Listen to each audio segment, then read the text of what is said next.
Here I was in London having this amazing life experience, and I was just so unhappy.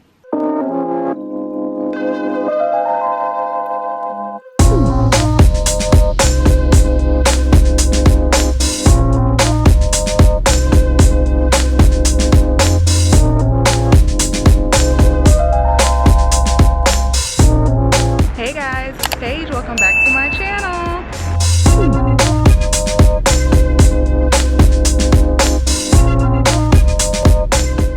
Hey guys, it's Paige. Welcome back to my channel. If you're new here, hello. Once again, I'm Paige, and I'm an American who moved abroad 4 years ago to begin creating the life of my dreams. So back in 2018, I was miserable, sad, and feeling completely stuck in life. So when I finally made that big decision to move abroad to London and I arrived here in January 2019, it finally gave me hope. It felt like my prayers had been answered. I was gonna have instant happiness and just live my best life going forward. So it will probably surprise you to hear that 2019 was actually one of the lowest, most challenging years of my life. So today's video is actually inspired by a book that I am currently reading called The Mountain Is You: Transforming Self-Sabotage into Self-Mastery. Y'all, when I say that this book has been dragging me for filth, but honestly in like the best way possible, because I really needed this. There was actually one little blurb that I recently came across and it was just so spot on, y'all, and I felt like it finally put words, it finally gave me an explanation for how I felt back in 2019. I have been highlighting all through this book, y'all, but I'm just gonna share. So it says, positive life events can actually trigger depressive episodes.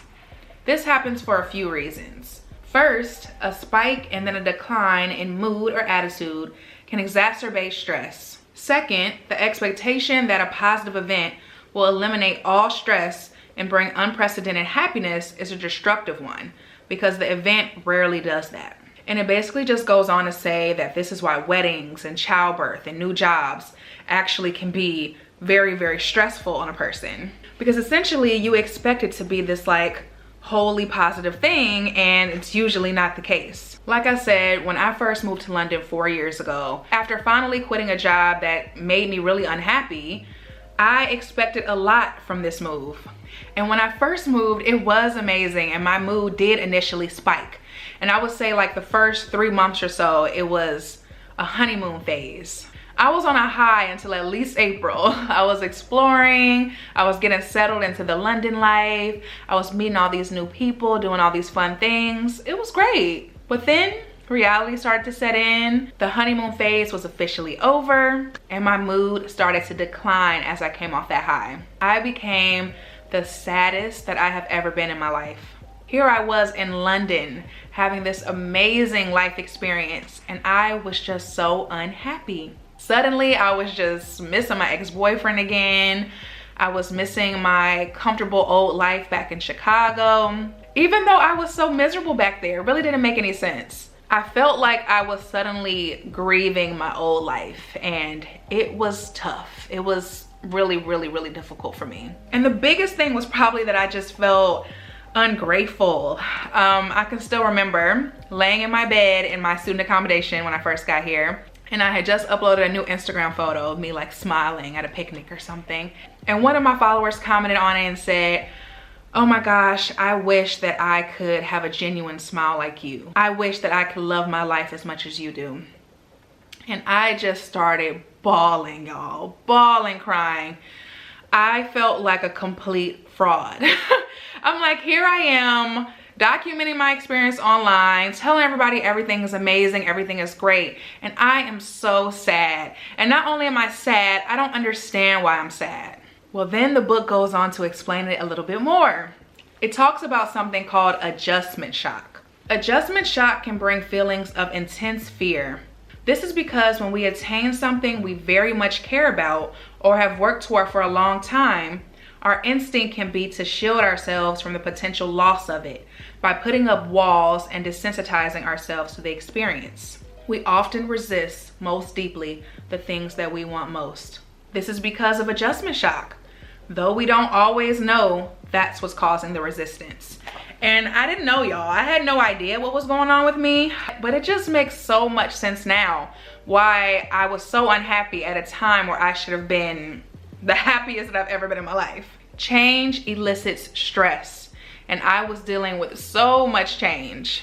But the book also explains that once you finally shift from a survivalist mindset, our minds then become more free to think about the bigger picture. What is my purpose? Am I living my life meaningfully? And sometimes that can be even more uncomfortable than the struggle was. I was so used to my story being how miserable and how stuck I was in my old life that I didn't even know what to do with myself once I got here. It was like, wow, now I have to figure out who I actually am, what I actually want for my life. Unfortunately, I did not have this book back then to break it down for me perfectly like this. But fortunately, I was able to push through. I was able to get through it. I really could have just packed all my stuff up and said, look, I can't handle this. Like, I need to go back home. I could have ran back to safety, but I didn't. I have such an amazing support system. My mom is my biggest cheerleader, my biggest supporter. I have so many amazing friends who will just let me sit on the phone and vent to them forever. So I stuck it out, and I was able to have one of the most amazing experiences of my life.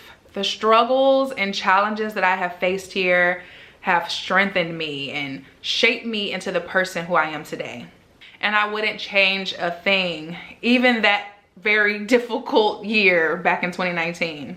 I know that I am still young. I'm only 30 years old, and I definitely am going to face a lot more change and a lot more adjustments in my life. And I know that this experience and what I'm continuing to learn even to this day has prepared me to be able to handle it.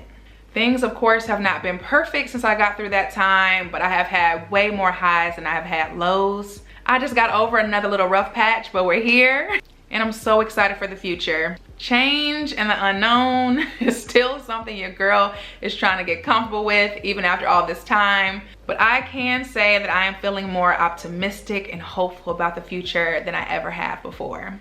And that's it, guys. I hope you all enjoyed this video. I hope that it was helpful for someone out there who may be going through the same thing right now. I definitely recommend this book, y'all. Oh my goodness, I have been telling all of my friends about it.